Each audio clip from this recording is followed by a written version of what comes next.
All right, guys, we're back with another edition of Talking Preps. It's time for the playoffs, guys. You know, we talked last week about the private school playoffs. Randall, you got a really, really big prediction that came true about Cannon School. They went ahead and won the state championship. They knocked off the 3-time defending state champs, Greensboro Day. They got a bunch of sophomores. I mean, before we get started, is Cannon the new dynasty in North Carolina? I mean, if he can keep that group together, that's a special group. They have a very unique system, a point guard that's a pass-first point guard, a big who, you know, can go inside and outside. And, you know, Jarvis Moss was really good for them down the stretch. It was really fun to watch. Yeah. I was impressed with just how they played together and played through adversity to play Latin, basically a home game at Latin and the huge crowd. I mean, that was just a phenomenal atmosphere yesterday. And a couple of people asked me actually, would it be possible to move all the private school games to one location, maybe play the girls one night and the boys one night? And the first topic I want to talk to you guys about was that, because today I got the same suggestion for the conference tournaments for Charlotte. A lot of people love the idea of a city championship. They don't want to do away with the conference tournament. But several people that don't even know each other all said, let's have all the girls play on a Friday night. And Coach Mitchell, you take this one. All the girls play on a Friday night and then all the boys play on a Saturday night. Would such a format you think work for conference tournaments in Charlotte? I do. I think it'd be a great atmosphere. A lot of times you have girls games that aren't necessarily as packed because you got some really good girls games, and on Saturday playing girls championships, everybody was going to different places. Mm-hmm. So it'd be awesome to get all the girls in one place, and I even said, why not have it at Queens? I think that'd be an awesome atmosphere. Let Queens, partner with us and host, the 3 different conferences in Charlotte. I think that'd be really cool.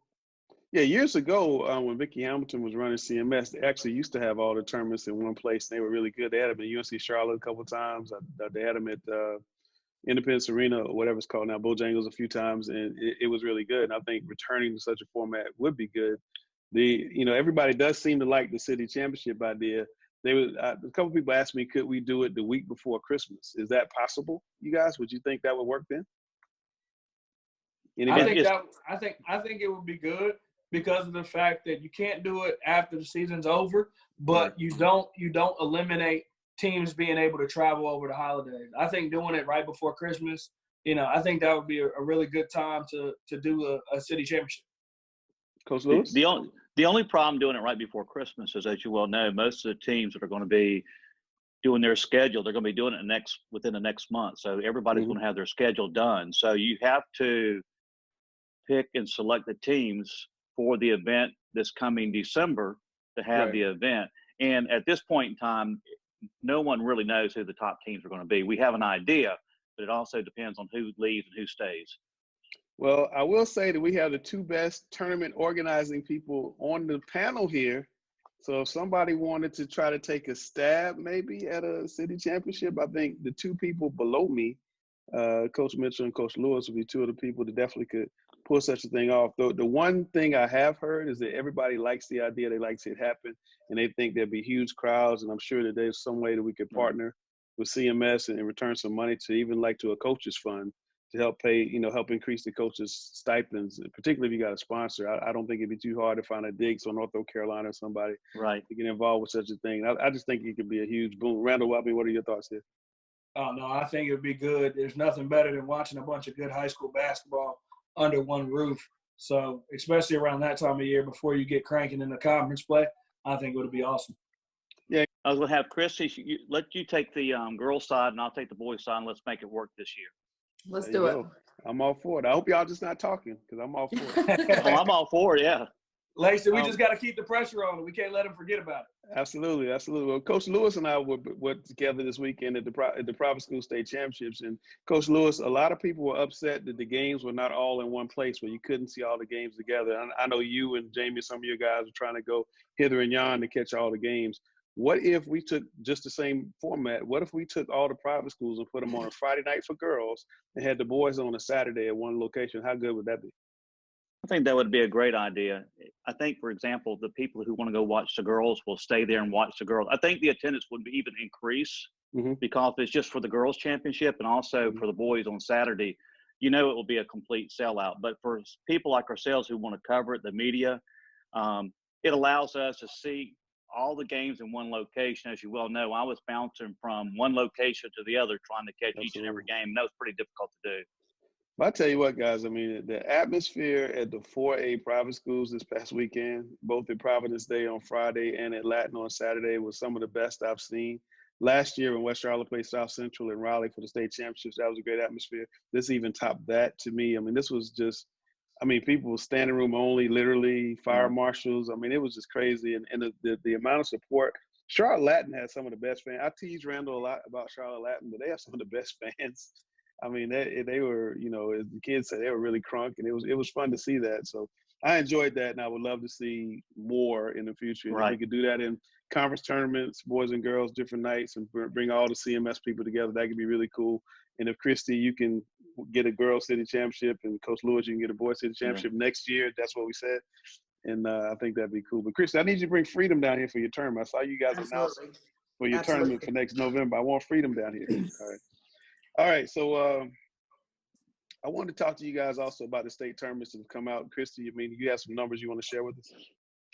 Yeah, I thought it was really interesting. There's, we're just looking at the 4A side right now. There's 80 4A teams across the state of North Carolina, and 24 of those come from the West, right here in our area. And out of those 24 teams for the girls, 15 teams came from the 3 Charlotte conferences. And I thought that was pretty amazing. You have 6 from the IMEC, 5 from the SOMEC, and 4 from the Southwestern. So, you know, heck, over 50% of the teams are right here in Charlotte. You know, we've been talking about that for a couple of weeks now, you know, beating each other up to get out of Charlotte. And, you know, it's because you have so many Charlotte teams here. The one good thing that I saw is I didn't see any first round conference matchups, which that's nice. I hate when that happens.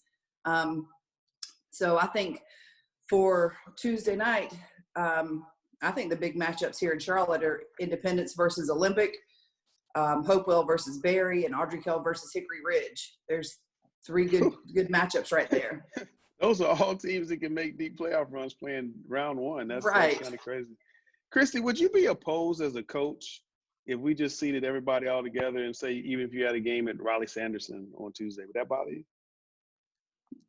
Not for me. I mean, I would rather go back to the old way we did things. I would rather go back to, you know, somehow just, you know, not necessarily seating to reduce travel. I think that's what a lot of this came down to, is trying to reduce travel. And I would rather drive 2 hours and really have the game that, you know, that matters than to stay right here locally. You know, I'm very fortunate. I have my first 2 rounds are both out of Charlotte teams. Not taking anything away from either one of them, because both teams look pretty decent right now. But, you know, I just got the luck of the draw. I'm not facing, you know, a powerhouse right here in Charlotte. And even though some of these teams' records might not be 23-2 or whatever, these Charlotte teams are good.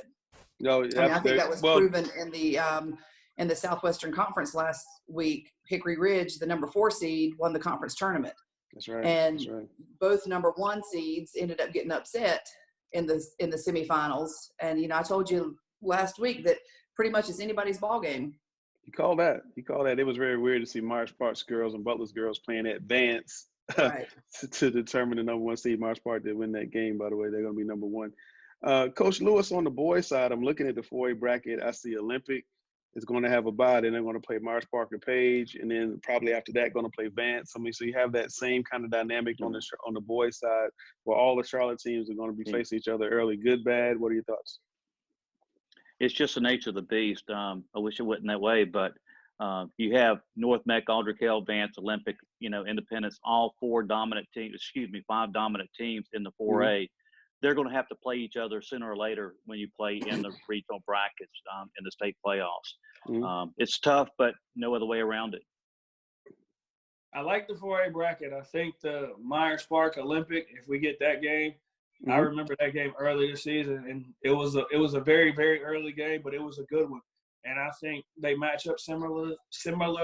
So I think it could be a good game. So I'm kind of excited to see that match up when I look at the bracket, you know, early on, first 2 rounds.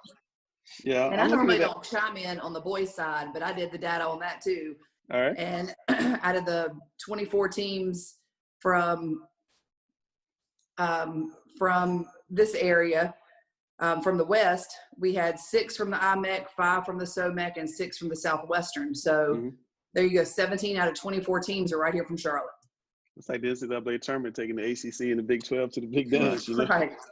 I'm looking at that Butler game, Coach Lewis. They're playing Richmond County, first round at Richmond. And then for their troubles, they get to play Independence in the second game if they can win that game. I mean, it's stuff like that that kind of shake my head and go, wow, that's tough. Yeah, it is. It is. But one other thing in relation to what Christy was saying, and I was doing some data too, you have probably like 10 of the top 20 teams in the 4A from the Charlotte metro area. That just shows you how much depth and quality you have from the teams in that area.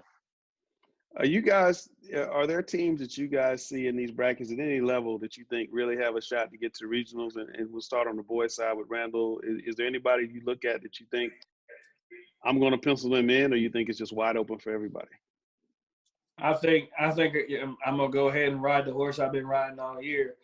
You know, I'm going to go with North Mech. I think that's the one I will pencil in and say, especially now with the pairings coming out, I'd go ahead and write them in. But, you know, based on what happened last week, if that matchup with them and Huff happens for a fourth time, buckle up.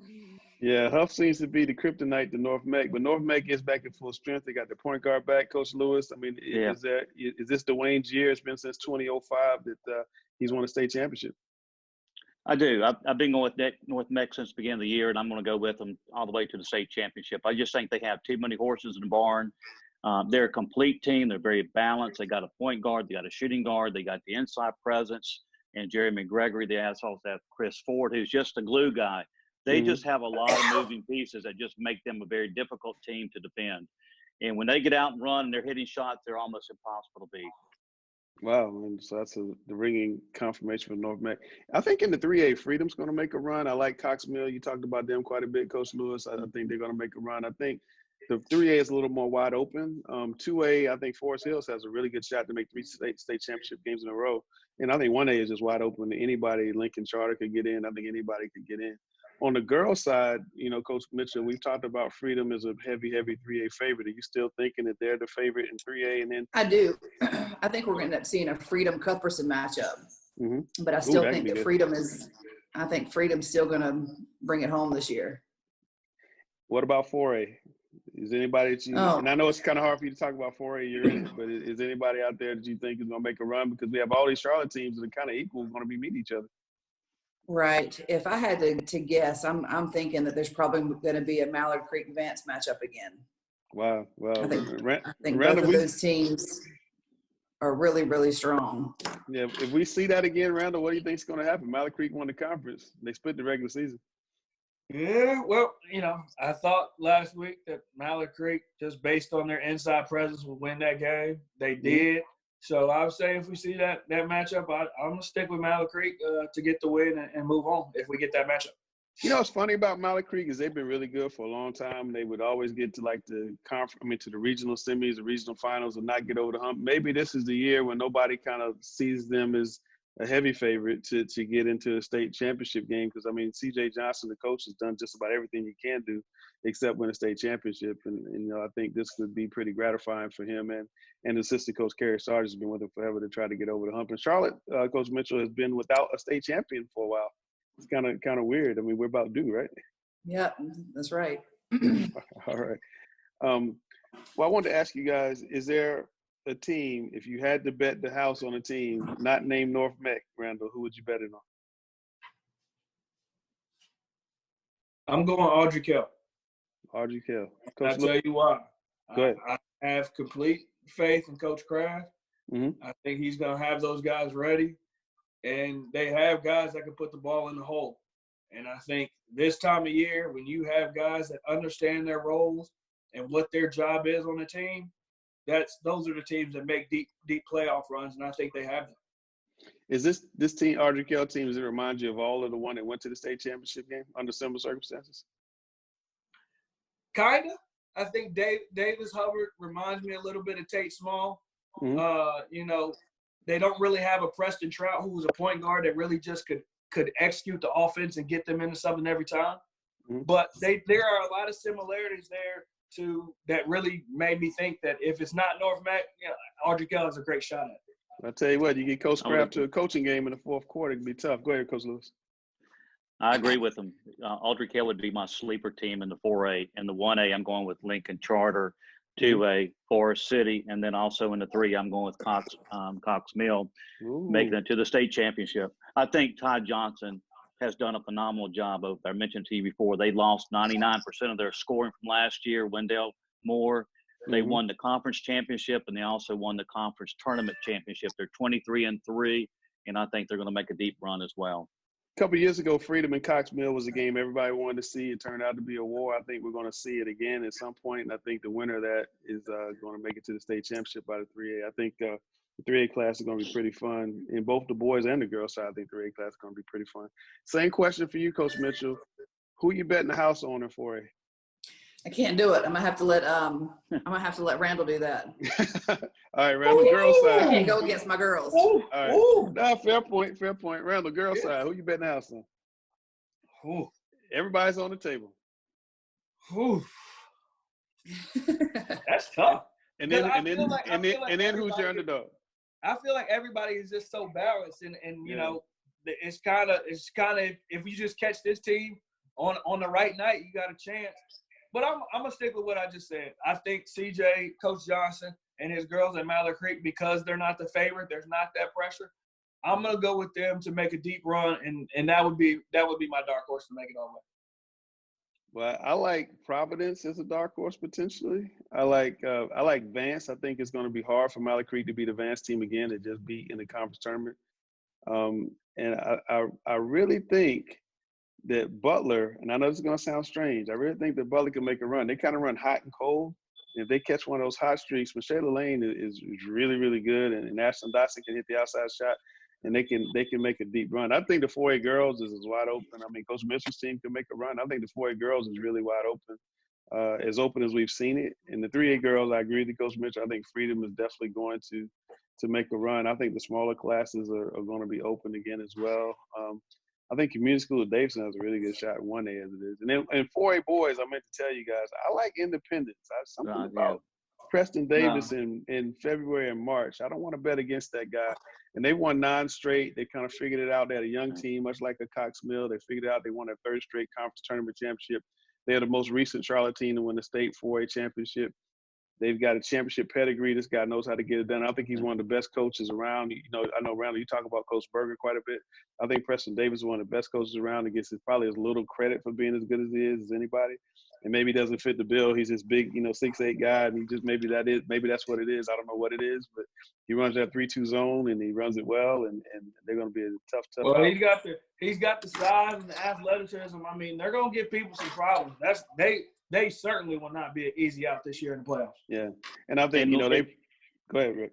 Yeah, and also, Langston, this is the 5th straight year that Independence has won 20-plus games. Mm-hmm. And this is after a year they had 5 scholarship players to graduate.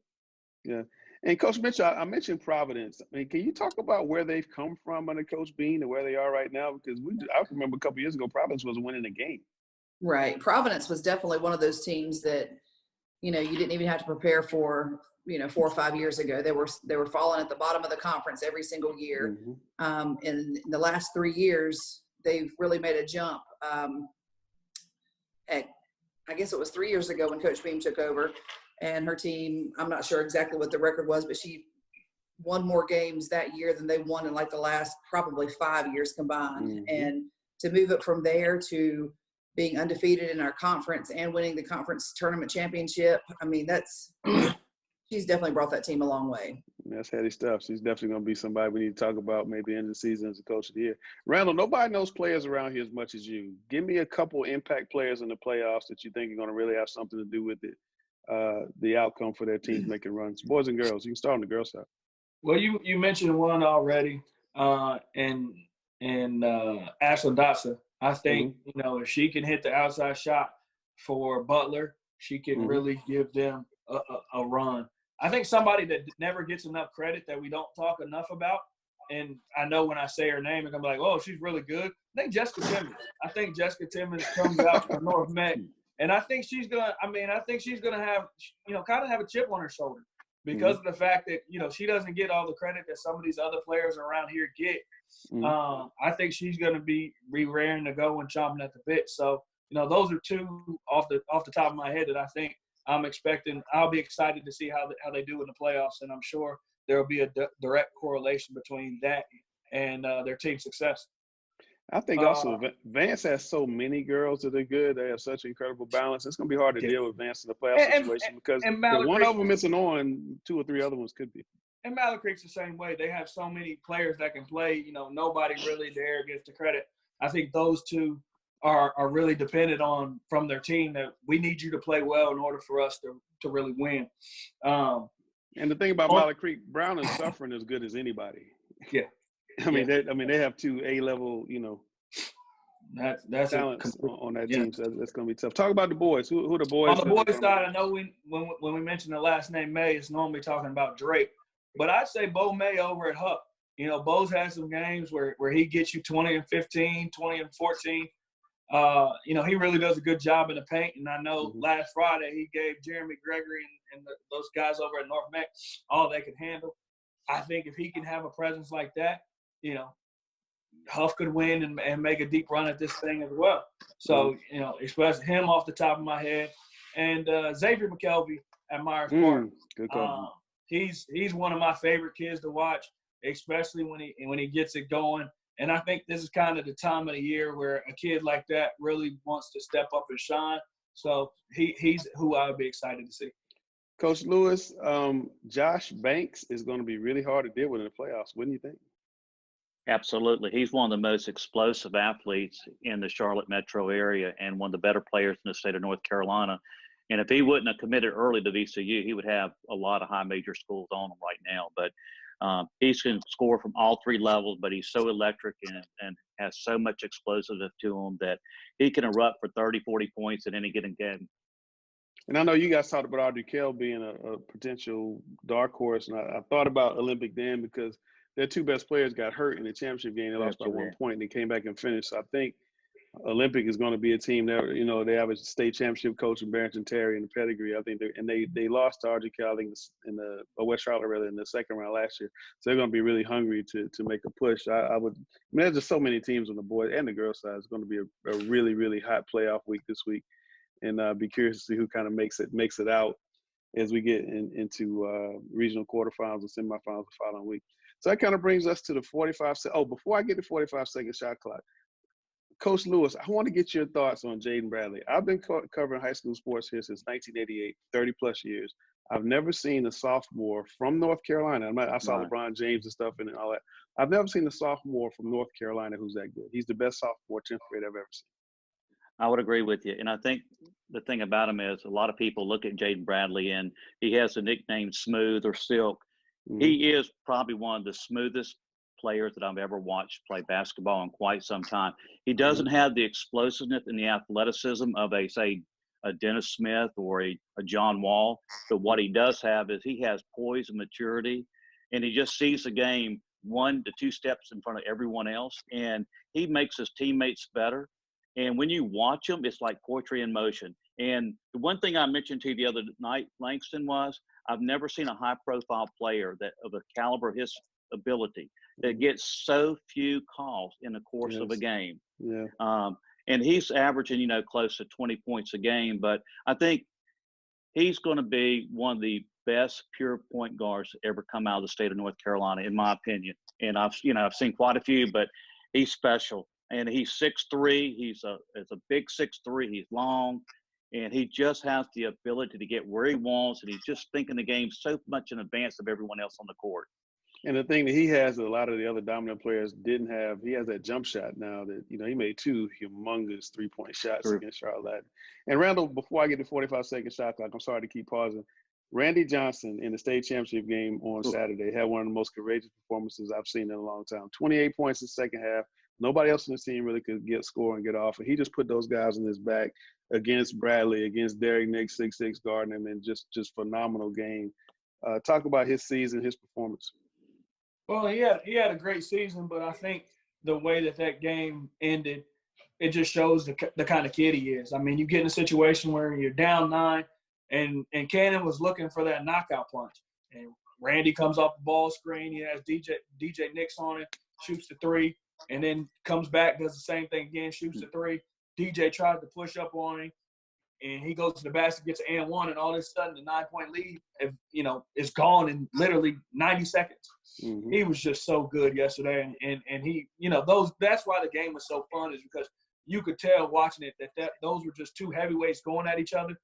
But when it came time for Bradley and Johnson to each make big plays, they both did it.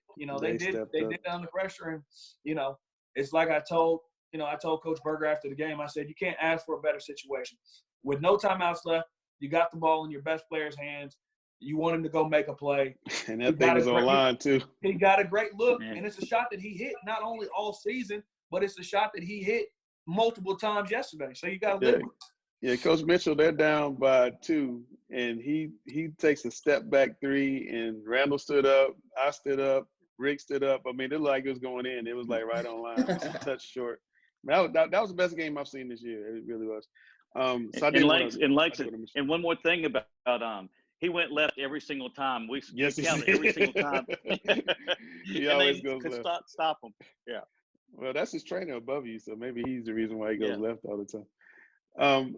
All right, guys, real quick, 45-second shot clock. Want to give everybody a shot. We'll start with Randall. What you got, Randall? Well, you and Coach Rick kind of stole my thunder. I was going to talk about Jaden Bradley, and while he was great yesterday, Friday night was the most impressive for me. Jaden came out, and, DJ Nix early gets it going. Mm-hmm. And what made him, when I realized how good he was, is he kept feeding DJ. Coming into that game versus Greensboro Day, in my head, when I picked him, I said, he's going to have to be ultra aggressive, put the team on his back early, and let them know, like, guys, we're going to win this game. And he did the complete opposite. He played how he normally played. DJ knocks down a 3. He gets the ball right back to him. DJ hits another one. He gets the ball right back to him. DJ Nix hits 4 threes, and Jay Bradley's just feeding him the basketball. It was so much fun to watch. And if I had a child who played basketball, that's a kid that I would go take my son or daughter to go see just for that fact. He plays the game the right way. He never gets too high. He never gets too low. But, he gets his teammates involved, and he's truly a pass-first point guard. The beautiful thing about Jaden is, I've been hearing the rumors of you guys all year. He's going to Mount Verdi. He's going to Oak Hill. He's going to IMG. He told me after the game, looked me dead in the eye and said, I'm coming back to Canton because I want state championship 2. I want state championship 3. So we're all going to be lucky if he doesn't indeed stay here, because by the time he's a senior, he's just going to be out of sight. Coach Mitchell, your 45-second shot clock. I just want to congratulate on the girls' side the independent winners for the state championship. Victory Christian 1A, Davison Day back-to-back championships 2A, and 4A Providence Day. What'd you say? 17 out of the last 17 total, and like 13 out of the last 16. Yeah, something crazy like that. Providence Day, and also to Concord First Assembly as a 3A runner-up. Just want to say congratulations and good luck to all the teams as we start the public playoffs this week, and just go hard and cherish every moment. I need some Charlotte teams in that final, Coach. Give me some Charlotte teams in that final. Coach Lewis, what's your 40? Oh, before I give it to you, Concord First Assembly 34-3 or something like that. They won all the playoff games by 20-plus points. One idea I did not mention, we were talking about ideas. I know I'm jumping around. Somebody sent this to me today. What would you guys feel about reseeding the private school playoffs the same way they do football? What they do in football, they take the best teams and put them in D1. What if private school basketball did that, Coach Lewis? What if we took First Assembly and Davison Day and Cannon and all those guys and put them on one bracket? Would that be kind of cool or not? That would be a lot of fun, because Concord First Assembly didn't have a lot of competition. I mean, when you win every playoff game by 20-plus points. But it would be fun to see who would be the best team in the state and in the private school sector. Yeah, I don't know if those guys want to give up the state championships, but I know in football, he's quick to say that. In football, they do that. They reseed. So they take all the best teams and put them in D1 and D2, D3. And if we did that in basketball round, I heard you kind of explain, what would you think would happen? Oh, it would be amazing. I think it would be fun to get a matchup where you get a Cannon versus Davidson Day, or a Concord First Assembly versus Charlotte Latin. I think, these are teams that never match up with each other, so it would be a lot of fun. I think a lot of people come watch. Yeah. All right, Rick. I'm sorry I took your time, but 45-second shot clock. Well, we talked about the quality coaches on the public school side. I just want to talk about the quality coaches on the private school side that won a state championship. And if you look over at Concord First Assembly, the job that Coach Frank Canadori's done, they went 35-3. They're ranked number 1 in Max Prep as far as the top team in the state. They played a monster schedule this year. And guess what? They beat Davis and Day this year, which is the state 1A champion. And they also beat Northwood Temple. Yeah. Davis and Day was 2A and Northwood Temple was 1A. They also beat Independence this year, which is a strong 4A power in the public school sector. They went 35-3, 18 game winning streak at the end of the year. He's done a phenomenal job. And one more stat about what he's done over there. The last 8 years, they've averaged 26 wins a season. Now I'm going to go over to Chase Roth, who I think is building a dynasty at Cannon. I do think all the players will stay at Cannon, and my reason for that, why would they want to leave? Coach Roth has done a phenomenal job of putting them on a big platform on the big stage. They're playing all the tough teams, and the parents of all these individual players can have the luxury of watching them play each and every game at home. You don't have to travel, and to me, that's the best thing about life in general is go watch your kid play each and every night, and he can also play for a state championship next year and a three-peat his senior year. And also, kudos to Coach Ron Johnson. They went 30-1 for the season. Their only loss this year was the Concord First Assembly. He's done a phenomenal job, and guess what? Ron Johnson won a state championship at Cannon, the Burlington School, and now at Davis and Day. And those three guys can really coach, and congratulations for winning the state championship. That's amazing. It was a great week of basketball for the private schools. You know, I would kind of like to see the reseeding thing, but then I thought, you know, those guys might not want to give up a state championship. But maybe in private schools, they have the same rules as public schools. Maybe they can play a postseason tournament, take all the state champions and play 4 games, or the 8 teams that made the finals and play a tournament. I'd go for that too. I just think the more basketball, the better. The way that thing was last week was just phenomenal. All right, now, guys. Langston, I like that idea, Langston, is after you have the state championship for the private school, you take the top 8 teams, reseed them the weekend after, and have one true state champion on the private school side. Can you imagine the crowds and oh my God, yeah. So I'll be all for it. I know we normally don't talk Union County basketball, but I do want to congratulate Culberson on the girls' side and Charlotte Catholic on the boys' side for winning the conference championship this past weekend. Hey, you guys talk about 3A teams making a run, and we're talking about Coxville and Freedom. Don't count out Mr. King down there at Charlotte Catholic. He's been to state championship before, and nobody thought he could make it. That guy can flat out coach. He can flat out work that board. So I think they're going to be they don't have a star player, but they didn't have a star player when they won state before. So they could definitely make a run. It's going to be fun, Coach Mitchell. We got a lot of great girls teams, a lot of great boys teams. We're going to get back together next week. We're going to see who's going to the quarterfinals. Sounds good. All right. Thank you. Talk to you guys. Have a good week.